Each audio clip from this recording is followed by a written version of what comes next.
What's up people, this is Big C90210 of TeamSAO.com, and today we're going to be having a look at Asus G73 Republic of Gamers laptop. Apparently it's one of the latest gaming laptops on the market, sports some nice specifications.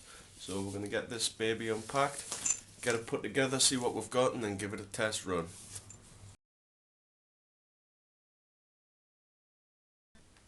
Okay, so now we've got this thing unboxed, let's have a look and see what's inside. First thing, of course, is the actual laptop itself. We're going to take a better look at that in a moment. Another thing I should point out what's in here is a nice 17-inch Asus Republic of Gamers branded laptop with the Asus logo at the front, the Republic of Gamers logo at the bottom. Seems to be very nicely made. It's actually made by Targus, who makes some very nice laptop bags indeed. Here's an example of my old laptop bag, which is of the similar specifications and size.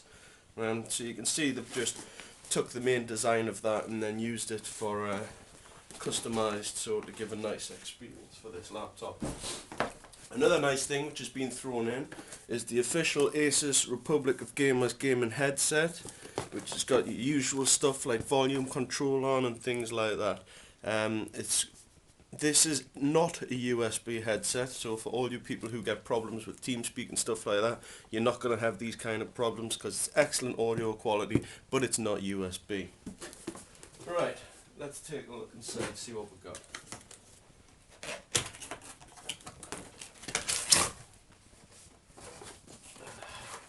This box is very heavy for a laptop. Okay.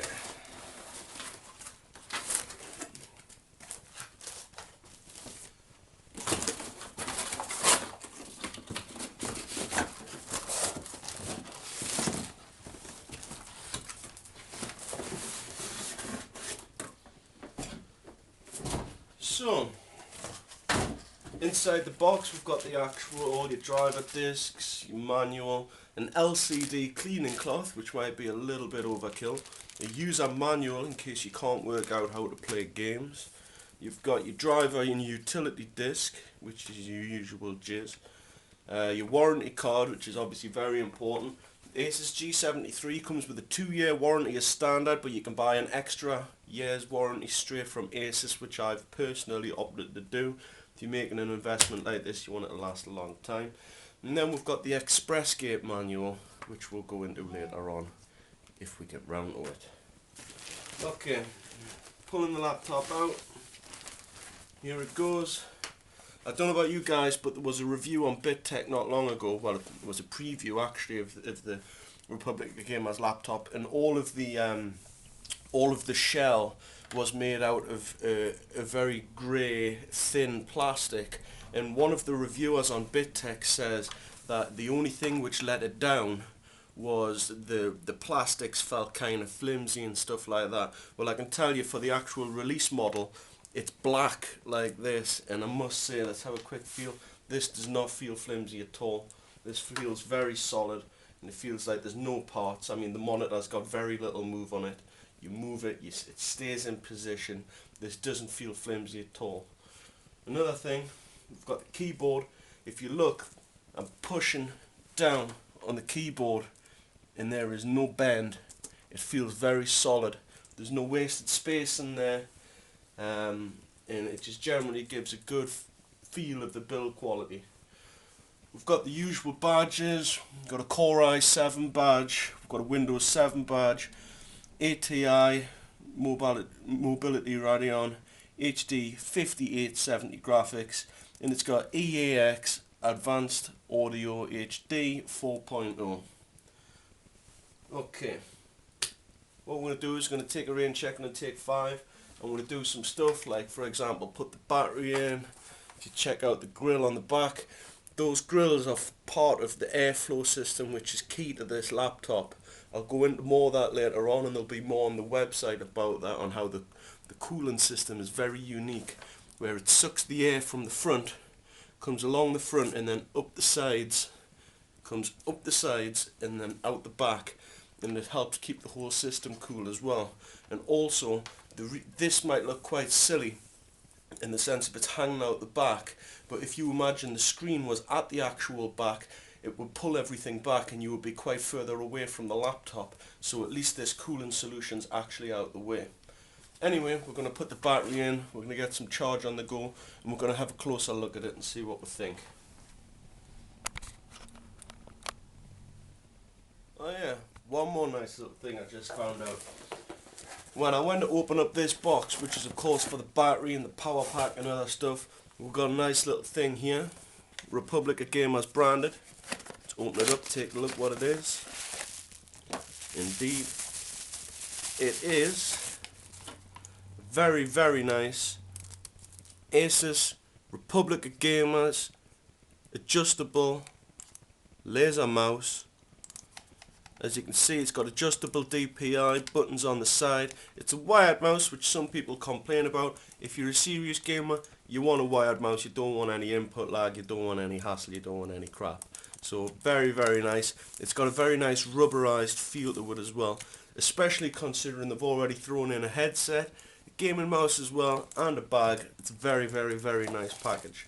Okay, other things in here include the power brick, which is a big ass power brick, but that's what you'd expect for something like this. It's got your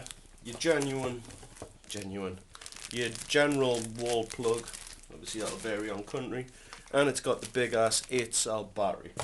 One more thing as well actually, which we seem to have put in here, is an Asus branded cable tie. I've got no idea what you would want a cable tie for, but we'll probably find some use for it later on.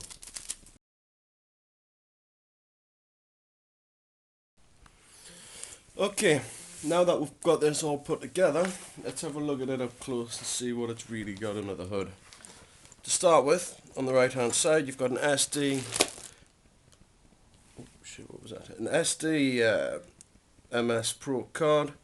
We've got two USB ports, your HDMI with audio, you've got your power, and you've got a VGA out. Taking a look around the back, you've actually got an antenna in. You've got obviously your cooling grills, your battery goes in the middle, there's room for a Kensington lock. Switching around to the other side, you've got your Blu-ray player, you've got your gigabit Ethernet, you've got one more USB port, another one down here, so that's 4 USB ports, very nice indeed.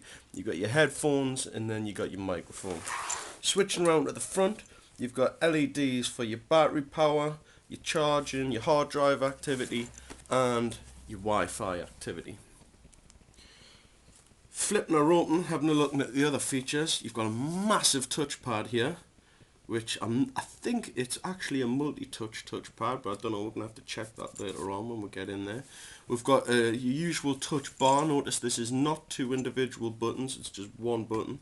Some people like it, some don't. Personally, I don't mind. You've got your keyboard, which glows in the dark, all the keys light up, kind of like the Alienware style. Again, we'll have a look at that later on when the whole thing's powered up. You've got your power button over here. You have a few interesting buttons over here. You've got your mute button. You've got a overclocking button, which can overclock the entire laptop on the fly. It overclocks both the processor, the memory, and the graphics card on the fly while you're gaming. So if you need that extra frames a second, just press that and booyah. Do not press that button if you're running on batteries, unless you want all your battery to disappear within about 30 seconds. And there's one more button which I'm not 100% sure what it does. The keyboard isn't like a normal laptop keyboard in the sense of, if you see, it's all kind of like standing up on its own. Keys are very spaced out. You've got the number pad on the right. Everything else seems to be pretty normal about a keyboard. You've got the 2 megapixel integrated webcam at the top, the 17-inch monitor with 1080p resolution. You've got a nice little Republic of Gamers logo there. Flipping it upside down, you've got virtual 5.1 surround. If you take a look here, we've got actually a subwoofer built into the laptop. We've got a massive plate here, which you can see the 4 sticks. Yep. No, 2 sticks of 4 gig of DDR3 1033 megahertz memory. You've got your other stuff like your Windows 7 Home Premium sticker and all that jazz over here. Everything else is pretty ordinary.